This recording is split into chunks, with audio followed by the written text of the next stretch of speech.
Hey guys, so when it comes to investing, everyone seems to have their preferred strategy to reach their financial goals, and the number of strategies out there just keeps seeming to increase exponentially. The truth is that any strategy can outperform over shorter periods of time, but when you look at them over larger time frames, that's when trends tend to emerge. In this video, I'm going to review the best science-based investment strategy. This is the investment strategy that has most consistently outperformed all others in most market scenarios. It is very inexpensive and easy to implement.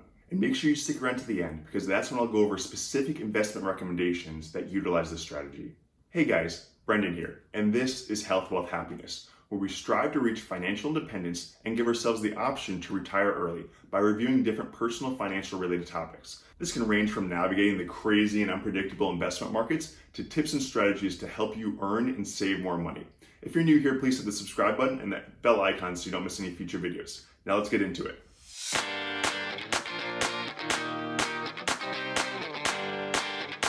I like to use a science-based approach for all aspects of my life.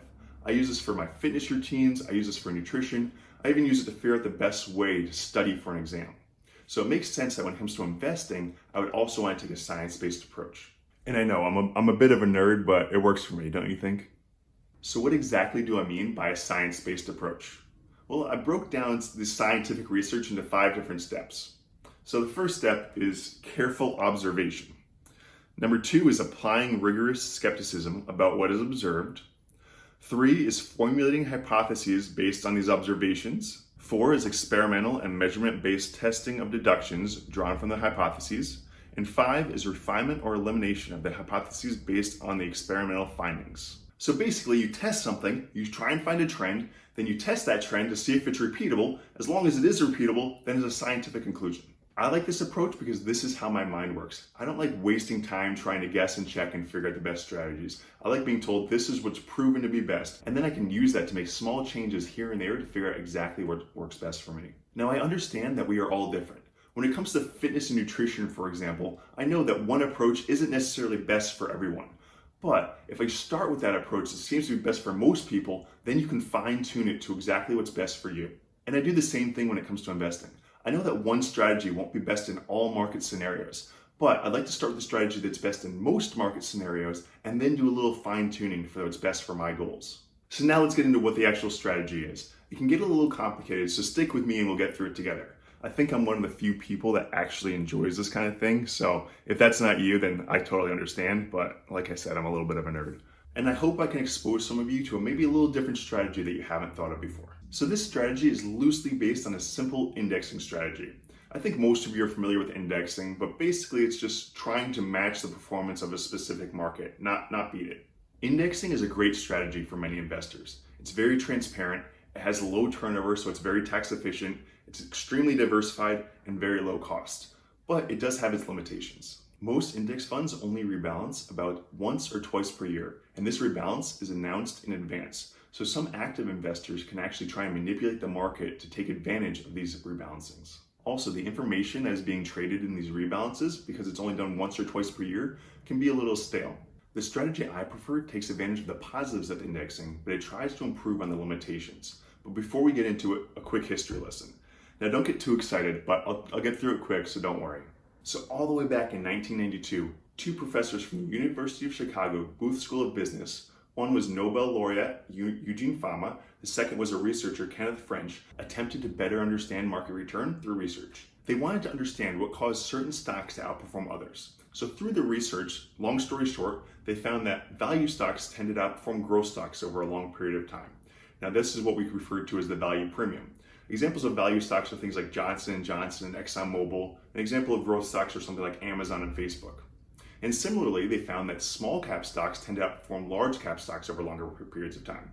And we call this the size premium. And intuitively, this makes sense because small cap stocks and value stocks are more risky than their counterparts. So you have to be compensated for holding that additional risk with higher expected returns, right? This makes sense. Why would anyone invest in something with a higher chance of declining without being rewarded with a higher chance of expected future profits? Now, this additional risk may lead to increased short-term volatility, but investors with a longer time horizon will be compensated for holding this risk. Fama and French used thousands of random stock portfolios to test their hypothesis, and they found that up to 95% of a portfolio's return can be explained by value and size premiums. So to explain this in more layman terms, the market has specific factors that tend to be a little bit riskier than other parts of the market. So if you invest in them, then you are compensated for holding this additional risk with higher expected returns. The most obvious of this is comparing equities or stocks to fixed income or bonds. We know that equities are more risky than bonds, but they have a higher expected long-term performance. The less obvious factors of the market are that value outperforms growth, small cap stocks outperform large cap stocks, and this last one is a little bit more intuitive, but high profitability companies outperform low profitability companies. Now I may be getting a little into the weeds here, but I promise to make it quick and we'll get through it together. To take this a step further, we can look at how value and profitability work together to give you historically the best chance to outperform. A simple formula that shows this relationship is price equals equity plus profits divided by discount rate. And if you think about this intuitively, it makes sense. The price of a company is equal to its equity, or assets minus its liabilities, plus its expected future profits divided by some discount rate. Now we can't use all of expected future profits because that amount is not guaranteed. The discount rate is determined by investors, but this model shows that it is related to price, a company's equity, and their expected future profits. We can combine these three variables to come up with two common ratios. The first is profits divided by equity, or more commonly known as profits to book. This is a good measurement of a company's profitability.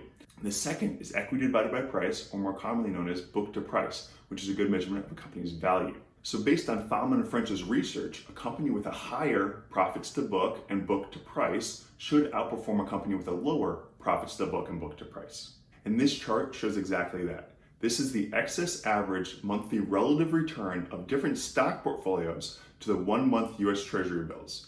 The stock portfolios are created based on their levels of profits to book and book to price. The results are over a 75-year time period. As you can see, having higher levels of each of these significantly increases the returns experienced. And this chart compares the US value to US growth and US small cap stocks to US large cap stocks over different time periods.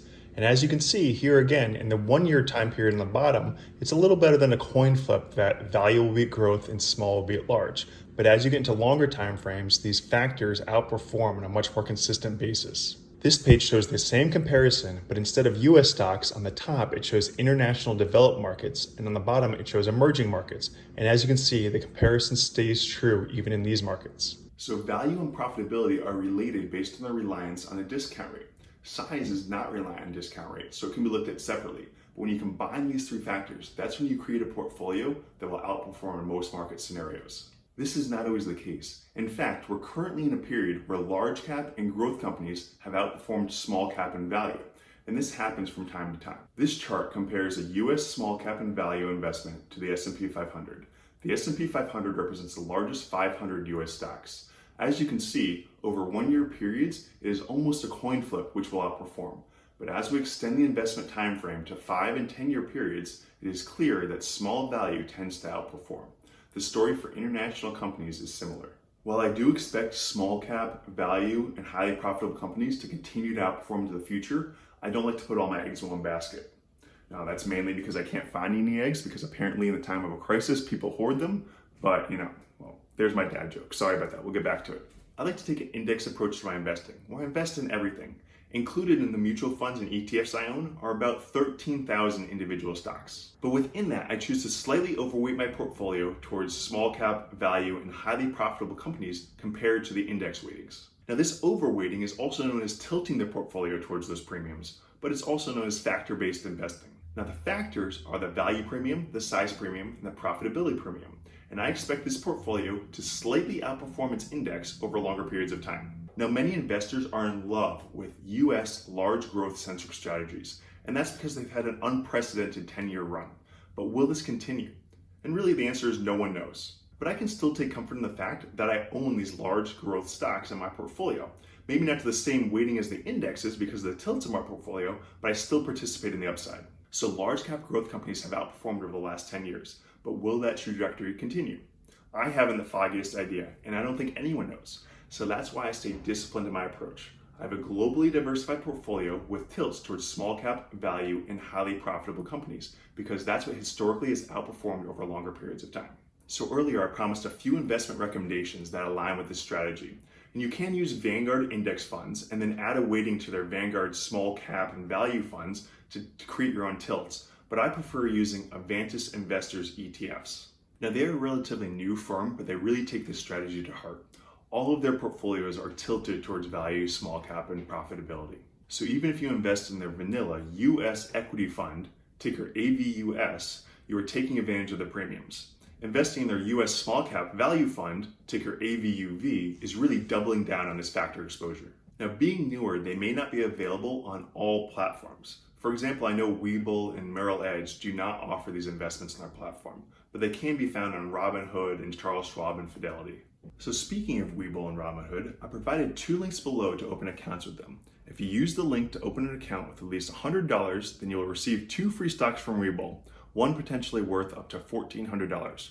You can receive a 3rd free stock by also opening a Robinhood account. It's free and takes less than 5 minutes, so why not open an account? Now I wanted to touch on one other very popular investment strategy, dividend growth investing. This is where someone invests in companies that pay dividends and have a track record of increasing those dividends year after year. This generally signifies a high quality business that is able to cover its expenses each year and actually increase its cash flow each year, and then pays it out to its investors. So investors can expect cash flow from these companies that should increase year over year. Now I think this is a great strategy, and I actually used to use it myself. And when you think about it, companies that are good candidates for a dividend growth investing strategy actually tend to be value and high profitability companies. So they actually cover 2 of the factors that I previously mentioned. Now the problem I have with this strategy is that it doesn't take advantage of the size premium. In fact, it tends to lend itself towards larger cap companies. That's because while you can invest in some mutual funds that take advantage of this strategy, people tend to invest in individual companies. And when you do that, larger cap companies stand out more and are usually the ones that are bought. And the other thing is, unless the investor has a lot of money and a lot of time to analyze all of these companies, they tend to be less diversified than using mutual funds and ETFs in a factor model like I just described. But an advantage to this strategy is that it will be less expensive because you don't have to pay expense ratios when using individual stocks as opposed to mutual funds or ETFs. And really, I think to each their own. If you like dividend growth investing, then do it. If you like this factor-based model, then do it. If you like indexing, that's fine too. The most important thing is to stick with one strategy over a long period of time. You don't want to be changing your strategy and moving based on market conditions. That's when you get burned. It's important to understand your investment strategy. Any strategy will out or underperform in different market scenarios, but you have to understand why it's acting the way it is so that you stick with it through those periods. Now, a quick disclaimer here. Investing has inherent risks, and you can lose money. No one knows for sure how stock markets will perform, and past performance is not an indication of future performance. All of the opinions in this video are mine and are meant for entertainment purposes. You should do your own research before investing in any product or using any investment strategy. I was not sponsored by any of the companies or products mentioned in this video. What is your investment strategy, and how did you decide that it was the best strategy to reach your goals? Let me know in the comments below. Also, if you like this video, please hit the like button and subscribe. Also hit the little bell icon so you don't miss any future videos. Take care.